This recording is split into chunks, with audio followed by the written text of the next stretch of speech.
Lorsque vous vous replongez dans vos années télé, quels sentiments vous reviennent? Philippe Risoli, c'était la concrétisation d'un rêve d'enfant.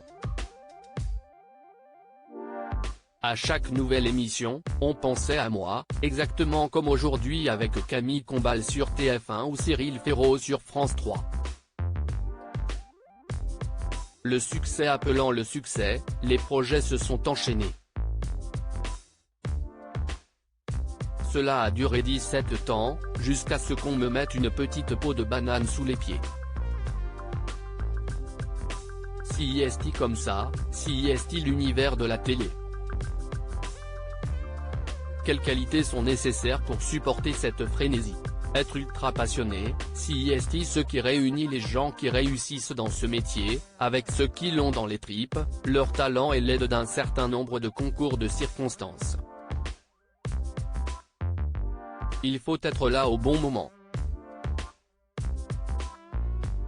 Ensuite, il faut avoir la chance d'obtenir l'adhésion du public, cette sympathie qui m'est tombée dessus tel un tsunami et qui perdure lorsqu'aujourd'hui, les gens viennent me voir au théâtre. Et de l'énergie. Quand tout marche pour vous, vous n'êtes jamais fatigué. Et puis un jour, un nouveau directeur des programmes arrive et certains, dont vous pensiez qu'ils étaient vos amis alors qu'ils lorgnaient votre place, finissent par vous la piquer. Je n'ai pas voulu le faire sur le moment mais je raconterai tout ça un jour. Comment fait-on pour gérer le téléphone qui ne sonne plus après la fin du Juste Prix? Il a animé ce jeu sur TF1 de 1992 à 2001. Tout s'est arrêté d'un coup, le 31 août 2001, j'étais à TF1, et le 1er septembre, je n'y étais plus. À un certain niveau, le téléphone ne s'arrête pas du jour au lendemain. Il sonne moins et vous qui n'avez jamais appelé, vous finissez par passer quelques coups de fil, même si vous n'aimez pas quémander. Naïvement, je pensais que les qualités professionnelles finissent toujours par l'emporter. Mais il y a dans ce métier un ramassis d'envieux et d'aigris qui vous foutent la tête sous l'eau. J'ai donc eu 2-3 années difficiles, mais la chance d'avoir une famille qui m'a soutenu. Avez-vous des regrets? Le seul, si est-il la ferme célébrité. Parce qu'on m'avait dit que si je faisais cette émission, on me retrouverait immédiatement une autre à l'antenne. La première fois, j'ai refusé catégoriquement, puis ils ont été plus précis dans leurs propositions qui, finalement, ne se sont pas concrétisées. Comment avez-vous décidé de vous réorienter vers le théâtre?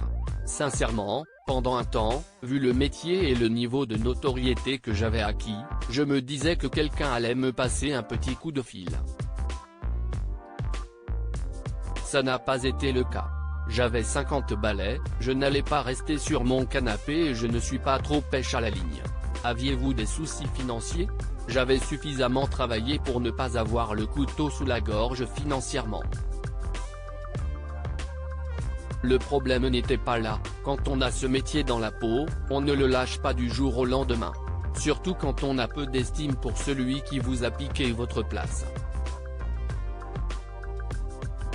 Dans ce métier, il faut avoir plusieurs cordes à son arc. Entre-temps, j'étais revenu sur Gulli pour une nouvelle version de l'école des fans, note de la rédaction, mais moi qui suis cinéphile, le théâtre me trottait dans la tête.